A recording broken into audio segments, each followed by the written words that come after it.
Hello members, this is Marex, Fukushima on the fly, number 7. So I'm going to do this in like intervals. I'm now sorting out the containers and the jars, and I'm going to put them into groups so that I can get them ready for downstairs.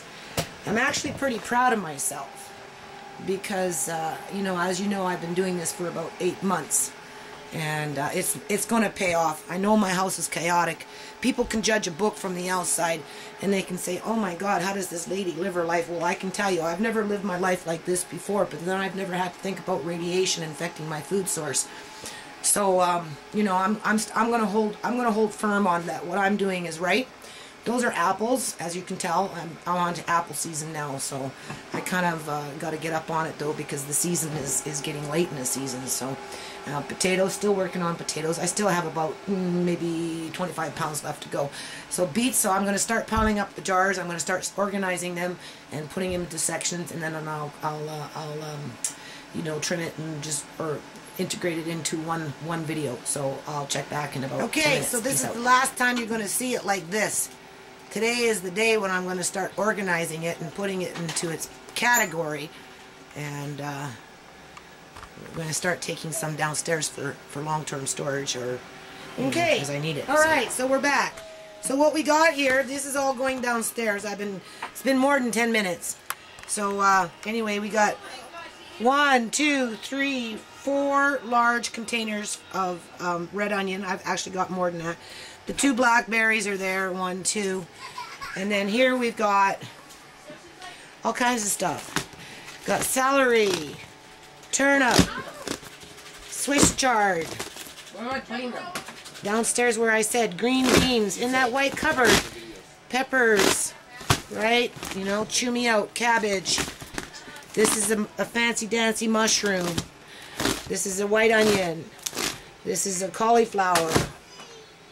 I don't know how good this is working. It's and then we've got some yam, some spinach, and red cabbage. So those ones are going down. You're gonna have to put a fabric in between those jars. And then we've got some more over here. All this stuff in here is all going in for long-term storage. We got shredded carrots, grated carrots. We've got shredded beets, grated beets. We've got more carrots, and we've got some more onion. And then this here is beets. So lots of beets were on sale. So that much I've got so far done. So these ones are going down now. Where is it? Hello members, YouTube, viewers. Okay, so back to Fukushima on the fly. It's been like more than 10 minutes. It's been more like 4 days. Anyway, we got some chocolate here. As you can see, this one's going into long-term storage. I thought, if things are going to get radiated in our food source, maybe we should be stocking up a little bit on chocolate. So it's like pretty nice stuff. Look at that. That's a lot of chocolate. Okay, my recommendations is if you come across tomatoes and stuff like that. I'm in the process of dehydrating these ones. These ones were 68 cents a pound. So that's the time to dehydrate after you kind of stock up. Stocking up was hard. It was very hard. We're going into our 8th month. Can you imagine that? Thank you, Japan. Prime ministers and the Diet and everybody else sitting up there in the parliament. Because this was not easy, and it's still not easy. So the best thing that we can do now under the circumstances, obviously some stuff has gone downstairs, and you're saying she still looks like it hasn't even moved, but actually a lot has been moved. These are the things that I kind of want to start cooking with when it comes time. What I did is the stuff that was going into long-term storage, obviously I sealed up the lids. As you can see, this one here is apples. I already have one downstairs, so I'm very proud of myself, really. Very nice, very nice. This one is I put the label on the bottom, a gala. This is a gala. The ones downstairs are Spartan. And then I've got some other ones outside right now, ready to go. Potatoes are done. Yay! I got probably 375 pounds of potatoes in my house dehydrated. Can you imagine that? So that should be enough. I haven't sealed the packages yet. It's all nicely done. I actually came across some bigger bags. Very Oh, look at that bag. They're bigger. These ones are bigger. They're for you know, when you're throwing your food scraps out into the compost, and they're biodegradable. So this is good. I'm really happy with these bags because you can put more in them. My buckets I'm going to pull out today and get them ready to go downstairs. Thank God I have a son that's strong, because he helps to carry. I load up the bins. You can see it's quite large, and then, you know, you start packing it up with a bunch of jars and food, and, you know, he's strong enough he can just woof. This one down here, this bin is actually full of beans. Those ones I want to like rebag into paper and then try and seal it, but before I can do that I have to clear off my table. But the story of that is, if my son came and picked up that bin, you know, full of beans, he can simply carry it downstairs. So I'm a very blessed woman anyway to have a son that can help me with that. So underneath there are my buckets. So I think I'm going to today pull them out, and then we'll just do a quick vid on it, and then my son will help carry them downstairs.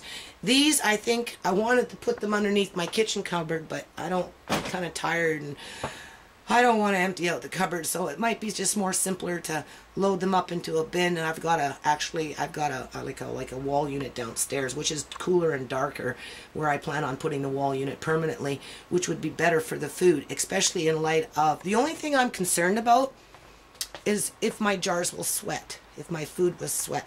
I kind of wanted to put the wall unit outside and then tarp it, but that wouldn't work. I think in that case the food would definitely sweat. When they do coolers, I noticed, I looked in a book, and I have a lot of them around, right? So anyway, I had a chance to look in a book, and, you know, if people want to make their own coolers, you know, cellars, sorry, it's a cellar. You know, you dig into the ground and you make a little concave, you know, like a, yeah, so you dig into the ground, and that's where you make your cellar. So you can actually do that without having to walk into it. You can actually just dig, and then what you cover it with, you know, remains in terms of how you make a cellar.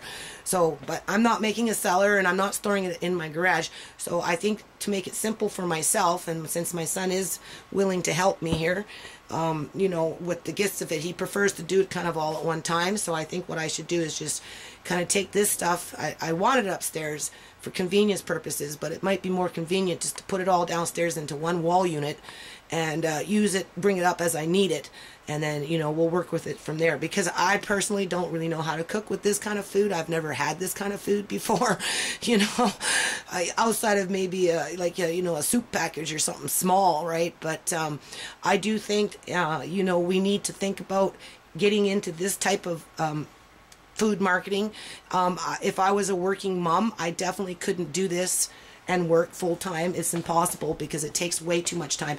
But as a working mom, I'd be more than willing to pay a fair price to have something like this, which my son really enjoys to eat. This is yam, and you put it in the rice. You cook it right into the rice with the rice. So this is very nice. You know, that's a lot of yam. I don't know, I can't remember how much it costed for all that. You know, a fair amount of dollars. So in terms of, you know, buying it in a store, because to buy like this is the best. Good for college students, good for families, you know, good for, you know, emergency disaster. You know, if you have a flood somewhere in some other country and you need to ship food. Although, you know, we're going into the big barrels again. Me and my barrels. You know, I want my barrels. I want my barrels of food. So this is just an introduction to those barrels. And if we can bring it down to, you know, marketable size, where working families or college students, or even through the food banks, you know, as a food bank, going through the food bank, because I've gone through the food bank myself, keeps you humble. And you know, to get something like this with a bag of rice, there's the rice, you know, and then throw in some beet leaves. Here's some beet leaves. There's beet leaves. That's beet leaves.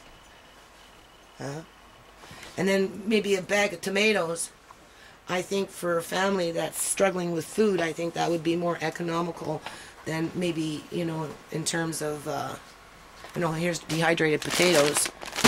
You know, whether you get it from the food bank or whether you buy it in the store, you know, 100 pounds of potatoes that's not to say I won't buy fresh potatoes. Obviously, I'm still going to buy fresh potatoes. I think what we should do is we should integrate the dehydrate with the, hydrated food. And then in the event of a nuclear, disaster where our food source does become contaminated, we have our backup supply. Because if you can get this into the market and, market it to the people as consumers, you'll have eventually a stockpile, which is what we want, as a survival of a species, right? You start with the family unit, you start with the households, you start with the college students, you start with the food banks. And so now what we need are, we need some innovative people and some risk takers and some entrepreneurs to start designing facilities, dehydrating plants, whatever you want to call them. Make them futuristic. Try and integrate. You're not going to fully implement a renewable energy, something like sun, but you can integrate that with your regular source of energy. So in our case, it'd probably be gas, right? So what we want to do is, if we're going to build these plants so that we can mass produce and dehydrate food where it becomes economically wise and sound for the consumer and for the manufacturer and for the farmer and just for the whole food chain and how you distribute food across the country. Anyway, peace out. I'll be back. Okay, quickly. So we have scallops. All right. We've got green pepper. We've got okra. That's actually cherries. I wasn't too impressed with the dehydrating of the cherries, but I did some cherries. Obviously, different types of tomatoes. We've got spinach. We've got kale, of course. And then Swiss chard is over there. These are the things that I'm just going to put downstairs and start cooking with. We've got red cabbage, and of course I've got green cabbage. I've got Chinese cabbage. In here we've got the shredded zucchini, shredded carrots for cake and soup and that type of thing. We've got the blueberries, just, not the ones that are going long term, but the ones I'll start cooking with at some point. And then the blueberries, and we've got beans. And what else is in there? There's a few other things in there as well. Of course, we've got different types of rice. We have a variety of selection of seaweeds. I stocked up. Of course, you don't see the seaweed, but I have a fair amount of seaweed. As a matter of fact, I think seaweed has its own bin in that cupboard over there, which at some point I will get in there and maybe take some of that one from there and put it downstairs. And that's not including the ones I have like this. So, just a matter of trying to get the kids to eat more seaweed. Onions, red onions, and so this is all getting packed up, and then probably in the next few hours it'll be down in my table. I'll be able to see my map. All right.